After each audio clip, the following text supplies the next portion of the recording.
So I had this whole video planned about, following the roots of your family and the meaning of names and how important it is to know where you came from and to have pride in your family and who you are, regardless of whether, your family history is spotless or not.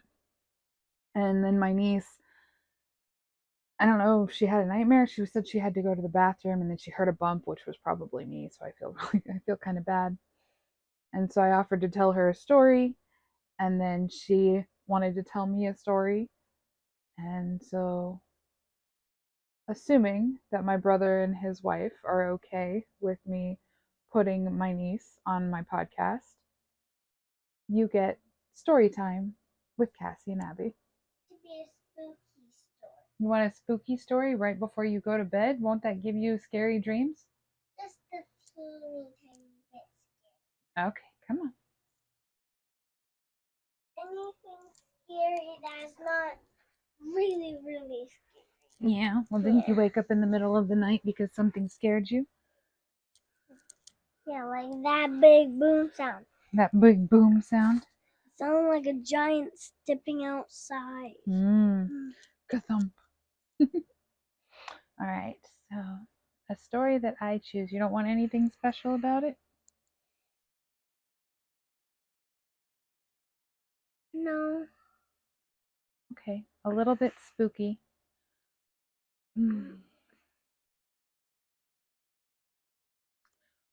Once upon a time, there was a big, dark forest. And the forest was always filled with a white mist. And so everybody called it the White Mist Forest.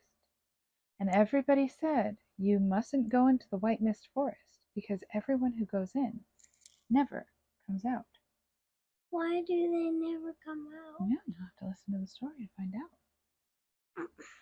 So, at the edge of the White Mist Forest, there was a cabin, and in the cabin there lived a little girl, and her name was Abby. And Abby knew that you had to be careful when you worked around the White Mist Forest, because there were sometimes voices that would call out to you and say, "Are you there? Are you there? Come inside. Won't you come inside?" And Abby knew that you never listened to the voices. So Abby worked at the farm, tending the geese and tending the chickens and tending the turkeys and tending the ducks. And she was very happy with her life. She had her mom and she had her dad and she had her little sister. And they lived very peacefully in the cabin on the edge of the White Mist Forest. One day, while Abby was taking care of her geese and her chickens and her turkeys and her ducks, a stranger rode up on a horse. It was a boy she'd never seen before. "Hello," said the boy. "Hello," said Abby. "Who are you?" "My name is—" What should his name be? Abby? His name should be Abby? No. James. James. Okay. "My name is James," said the boy. "My name is Abby," said Abby. "What are you doing here?" asked Abby. "I am on my way through the forest," said the boy. "You can't go through the forest," said Abby. "Nobody ever comes out." "I know," said the boy. "That's why I must go in." "You must go into a forest where nobody ever comes out?" "Yes," said the boy. "I'm looking for my sister." Now, Abby had a little sister of her own, and she loved her little sister very, very much. So of course Abby understood what it must be like to lose their sister in the woods. "How long has she been gone?" asked Abby. "Almost 2 days," said James. 2 days in the White Mist Forest. Anything could have happened to her. "How old is she?" asked Abby. "She's just turned 10," said James. "Oh, that's much too young to be going into the forest on her own," said Abby, who was all of 12 years old. "I know," said James, who was also all of 12. "That's why I've come to get her." Well, said Abby, if you must go into the forest, you're going to need someone who knows how the forest works. Where can I find someone like that? Well, said Abby, maybe someone who's lived on the edge of the forest their whole life. Suppose that would be a good idea, said James, but where would I find? And then, of course, James saw the ducks, and the chickens, and the turkeys, and the geese, and he turned and he looked and he saw the cabin, and then he turned and he looked and he saw Abby, and Abby just smiled, because of course he realized that she lived on the edge of the forest, and had done, her whole life. Well, said James, I don't mean to impose, but if you would be willing to do me this favor, I would be very, very grateful. Just let me tell my parents, said Abby, and she went inside. Just let me tell my parents, said Abby, but you must come with me, so they understand. So Abby and James went inside the cabin and told Abby's mom and dad what happened to James's little sister Hannah. Lost in the lost in the white mist forest, said Mom. What a what a terrible thing, said Dad. I'm going to go with him, said Abby, to help him find his sister. All by yourself? asked Dad. No, asked Abby. Obviously, I'm going with James. I don't like that, said Mom. Just the two of you? You're only 12. Only 12, said Abby. 12 is all grown up. Do you think 12 is all grown up? I don't know. I don't know what number is all grown up. You don't know. That is a very, uh, very insightful of you, for sure. I don't know if there is such a number as all grown up. Even grown ups sometimes feel like they don't know what's going on. What? Yeah, isn't that scary? That you can be all grown up and still not know everything? Yeah, because I know my mom doesn't know everything. Well, I know you don't know everything. So, mom She's and a dad, full grown up. She had to. yeah, mom and dad decided that 12 was much too young to go into the White Mist Woods by herself, even if she was with James, who was, by the way, a stranger. I'll go with you, said Dad. I'll take my axe, just in case. So Dad and Abby and James got dressed up in their travel clothes with their sturdiest boots and their warmest hats and their warmest gloves and their warmest coats. And And what Dad, about his ticks? yeah, they wore long pants and pulled the boots all the way up so they wouldn't have to worry about ticks. Good, because forests have trees. They do. That is very observant of you. So they went out. So Mom packed everybody some food and they went out into the woods. But before they left, Mom gave Dad a spool of thread. Make sure you tie this to a tree at the edge of the White Mist Wood, said Mom. And when you run out of the spool, she handed Dad another spool of thread, use this one. And when you run out of that spool, use this one. And she handed us, and then she handed a spool of thread to Abby and a spool of thread to James, and said, "If you get lost, follow the thread." So they put their thread in their pockets, and Dad and Abby and James set out into the woods in search of little Hannah. When they stepped into the woods, the little voices that Abby had heard her whole life grew very, very loud. "You're here," said the voices. "You're here. You've come. We've waited, oh, so long." "Do you hear that?" said James. "Those are the voices," said Dad. "You don't listen to them," said Abby. "But they sound so happy to see me." "Don't listen to them," said Dad and Abby. So they tied their thread to a tree, and Dad walked ahead, unraveling the thread as he went, and Abby held on to the thread behind Dad, and James held on to the thread behind Abby, and together the three of them walked and walked and walked through the trees. They walked for what felt like hours, and then they walked for what felt like days. "We have to rest," said James. "We've been walking and walking for a week." "We've been walking and walking for an hour," said Dad. "How could you possibly know that it's only been an hour?" said James. "Because I have a watch," said Dad, and he held out the pocket watch that he had gotten from his father, who had gotten it from his father, who had gotten it from his father. "Only an hour," said James. "My poor sister Hannah must feel like she's been in here for years. All alone, she must be so scared." They walked and walked and walked through the woods, Dad unraveling the thread, and Abby walking behind him holding the thread, and James walking behind Abby holding his part of the thread, and together the three of them walked and walked and walked for what felt like hours, and then what felt like days, and then what felt like weeks. They were so tired. "We should stop," said Dad, "and have something to eat." "Good," said James. "I don't know if I can walk another step," said Abby. So they sat down on the ground with the spool of thread between them, and they ate some of the food that Mom made for them to eat. What are we supposed to do besides just walk?" asked James.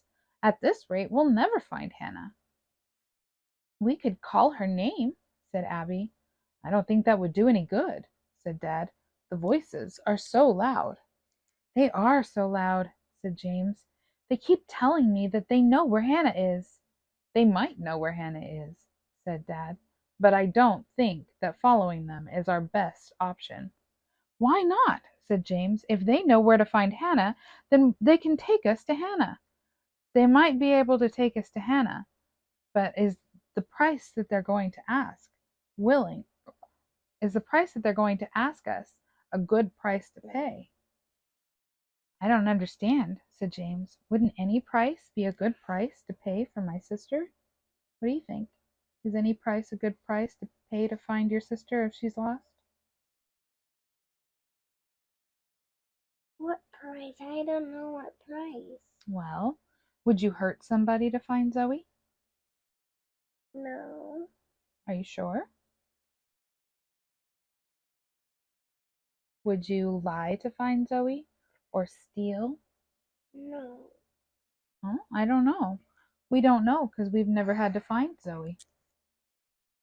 Those are things that sometimes we have to think about and wonder, what would we do if we were asked to do something that we know might be wrong in order to do something that we know ought to be right?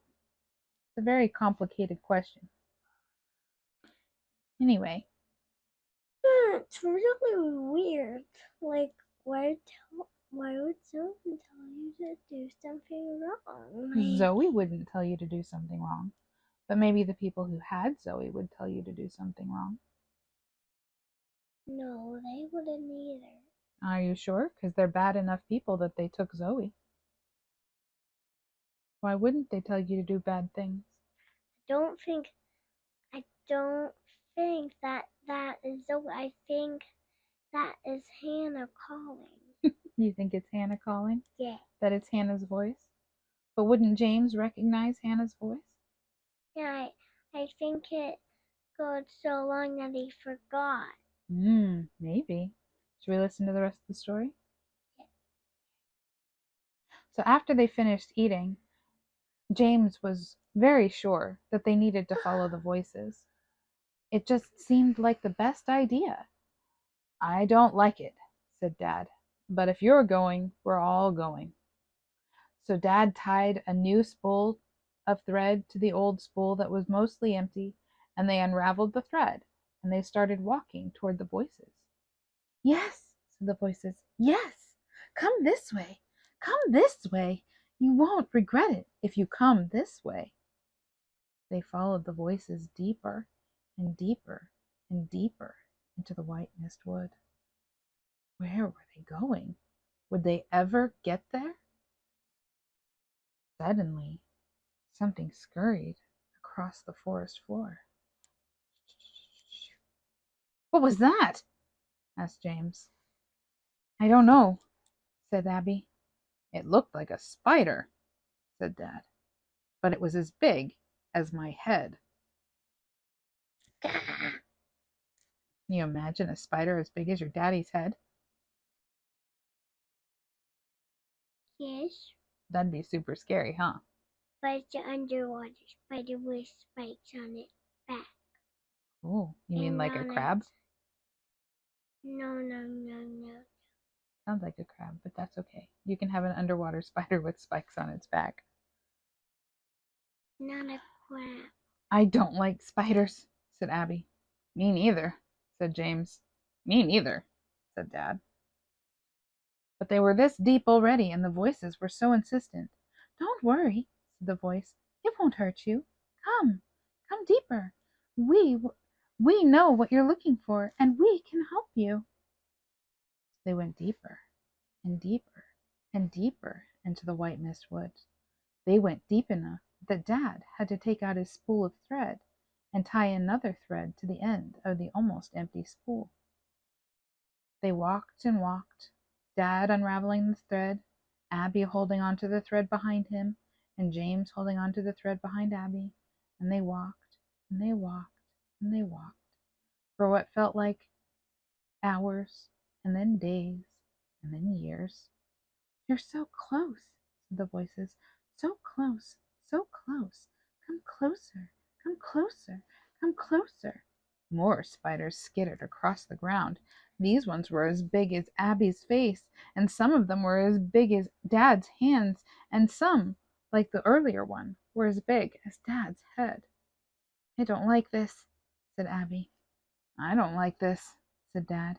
But we're so close, said James. Close to what? Said Abby. And that was the question. Come closer, oh closer. You're so, so close, said the voices. And they walked, and they walked, and Dad unraveled the thread, and Abby held on to the thread behind him, and James held on to the thread behind her. And they walked, and they walked, and they walked, for what felt like hours, and then days, and then years, until something brushed Abby's face. What was that? Said Abby. It felt sticky and big, and it looked like thread. Oh no, said Dad. What? Said James. I think I know now why nobody ever comes out of the white mist wood. Why? Dad held up his torch, and up above them and all around them was a gigantic web of spiders. You came, you came, you came, said the voices, and James and Abby and Dad realized it was the spiders speaking.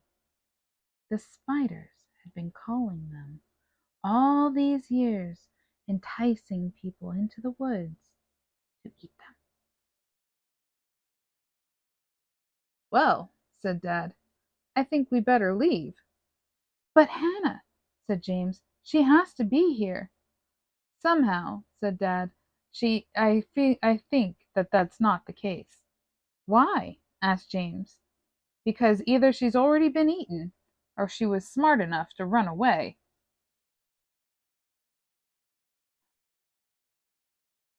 Oh, there's no running, said the spiders. No running, no running, no running.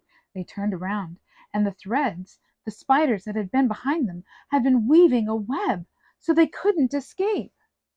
They were stuck in the spider's den, surrounded on every side by web and thread, spiders as big as Dad's head. We gotta get out of here, said James. We shouldn't have followed the voices. I'm so silly. Why did I follow the voices? We all came with you, said Dad. We're all at fault. Abby and I knew better, but we still came. So Dad took his axe and he held it over his head, and he said, if you want them, you'll have to go through me first. Oh, we'll go, said the spiders. We'll go, we'll go, we'll go. It didn't bode well. Here, Dad handed the torch to James. Hold on to this tight and don't let them touch you. You alright? Just roll over so I can sit like this because You're falling asleep. yes. Okay. And I want to listen to the story. You want to listen to the story. So no falling asleep. No falling asleep. Okay. I'll finish quickly so that you can go to bed. Go back to sleep because you must be tired. So Dad swung his axe this way and that way. He cut spiders out of the air. He cut spiders off of the ground. He cut spiders out of the trees. But they kept coming and coming and coming and coming. So many spiders. We have to destroy the web, said Abby. If the web is gone, the spiders will have nothing to cling to, and they won't be able to keep us here. Well, how are we supposed to do that? Said James. Well, said Abby, looking at the thread her mom gave her. Thread is flammable, so maybe this thread will burn too. I don't know, said James. It's silk. Does silk burn? We're about to find out, said Abby. So James and Abby ran deeper into the nest of spiders, and behind them, Dad swung his axe this way and that way. He cut spiders out of the air. He cut spiders on the ground. He cut spiders out of the trees. And he kept fighting and fighting and fighting so that Abby and James could think of a way to save them. They ran deeper into the nest, deeper and deeper, where the spiders were bigger not only than Dad's head, but bigger than his whole chest. They were huge. Some of the spiders were bigger than Abby. Run, said James. Run and don't look back. They ran and they ran, and the spiders skittered. Why don't look back? Why don't look back? Because if you look back, then you get scared, and you're also not looking where you're going. So if you're looking behind you, you might trip on a tree root or something. Or you might get so scared that he's not gonna make it at all. Yeah. Like you thought you were gonna make it and everybody was gonna make it, but if you look back, you might see that it's just big fight, and you might think that he's never getting back. Yeah. So they ran and ran and ran as fast as they could, and the spiders were everywhere, everywhere, everywhere. And Abby had her stick that she picked up off the ground, and she hit the spiders. She hit them from the air. She hit them on the ground. She hit them from the trees, just like her daddy. The spiders kept coming and coming and coming, and James picked up a stick, and he held the torch in one hand and his stick in the other, and he hit spiders from the air, and he hit spiders on the ground. And he hit spiders from the trees, but they kept coming and coming and coming.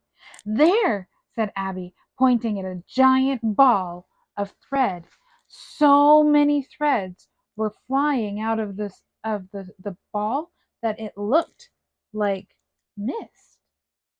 Oh, said Abby, suddenly realizing the white mist wood wasn't covered in mist. It was covered in spider webs. They ran up to the giant ball of silk, and James threw his torch inside a little hole. Now let's pray, said James. And run away, said Abby. They turned around to run back the way they had come, and they hit the spiders left and right and up and down. They hit them from the air. They hit them on the ground. They hit them from the trees. And they ran and they ran and they ran back to Abby's daddy. Behind them, all of a sudden, they heard this giant roar. What was it? Don't look back, said James. But Abby couldn't help it. She turned and she looked, and she saw a giant ball of fire. The thread, the silk, the spider's web was on fire. The spiders started screaming, "No, no, no! Our home! Our home!" They ran toward the fire, but it was too hot. They ran away from the fire. The fire ran along the threads. It climbed up the trees. It burned and burned and burned everything. Abby ran and ran and ran, and as she was running, she tripped and she fell. What did she fall over? She looked down. It looked like a caterpillar cocoon, but it was so, so big. And in the cocoon, outside of one side, was a little hand. What's that? Abby ripped at the cocoon. She ripped and ripped and pulled and pulled. The thread was so strong, but she pulled and pulled and pulled, and out came a little girl. Hannah, said James. He grabbed Hannah's hand as she was waking up. Thank goodness she was okay. We have to get out of here. But there might be more people, said Abby. We have to look for them. They looked and looked, but they didn't see any other people. It looked like Hannah was the only one. That was good, because the fire was coming closer and closer and closer. Abby and James and Hannah ran to Abby's daddy. We have to get out of here, said James. Dad turned and looked and saw the fire and said, Grab the thread. They grabbed the thread that they had been following, and they traced the thread for what felt like seconds, and then minutes, and then hours, and then days, and then years. The fire kept getting closer and closer and closer, and they ran and ran and ran as fast as they could until finally they saw the edge of the white mist forest. They burst out of the forest. Grab the shovels, said Dad, and they grabbed shovels and they dug as fast as they could to make a firewall to protect the house. They dug and dug and dug, and it wasn't as hard as it sounded because Dad was the kind of guy who liked to be prepared. And there was already a fire pit. There was already a fire ditch started. They just had to throw some extra dirt on it, so it wasn't that bad. And they went into the house and they grabbed Mom and they grabbed Abby's little sister Zoe and they ran down to the lake to watch as the forest burned and burned and burned and burned and burned. And Abby thought it would burn forever until dark clouds started to form and thunder started to roll and lightning flashed and it started to rain and rain and rain and rain, and the fire in the forest pittered out into smoke. Abby and her family and James and Hannah all went back to the cabin where it was safe and dry, and they changed their clothes and they started a fire in the fireplace to get warm, and they all went to sleep for the night.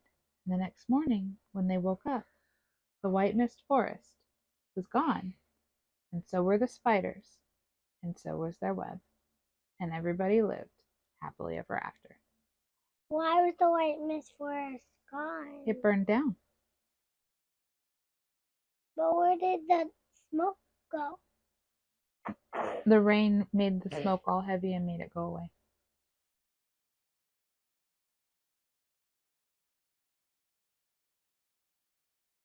I thought everything could go through smoke. Well, the rain went through the smoke, but the air that the smoke was in got heavy. There's science. It's physics. I can't really explain it.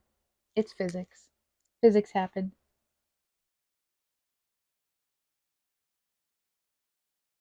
All right, you ready for sleepy? Is that story too scary for you? No. No. Can I tell you a story? Is it a short story? Yeah. Okay, you can tell me a You short story. said you would tell me a short story. I did say I was going to tell you a short story, and then it got really long, didn't it? Yes. All right, well, tell me your short story. I really hope you guys enjoyed that story. I very much enjoyed telling it, and it was a lot of fun. I admit it was very rough, and there were a lot of starts and stops and backing up, but that's the process. That's how it goes when you're telling a live story that you've never done anything with before in the past. You don't necessarily know where the story is going ahead of time, so you have to think ahead while you're still telling the story, and so it can be a little bumpy. I had a lot of fun. Abby enjoyed it. We used to do this all the time and really miss it that don't get to do it so much now that I'm traveling all the time. but is definitely worth it. And I really wish we had more of an opportunity to do these stories. I'm sure you noticed that at the end, Abby asked if she could tell me a story, and I did let her, but this video was way long, so I cut that, and I will be doing it in a video for next week as a part 2 of the Cassie Abby story time. So I hope you look forward to that. It was a lot of fun. As far as I know, it was the first story that Abby has ever told by herself in full without retelling something. So I was very proud of her. And there are some things I'll talk about how she did and the techniques that she used and why some of the reasons why she did what she did. So I hope you look forward to that, and I will see you next week.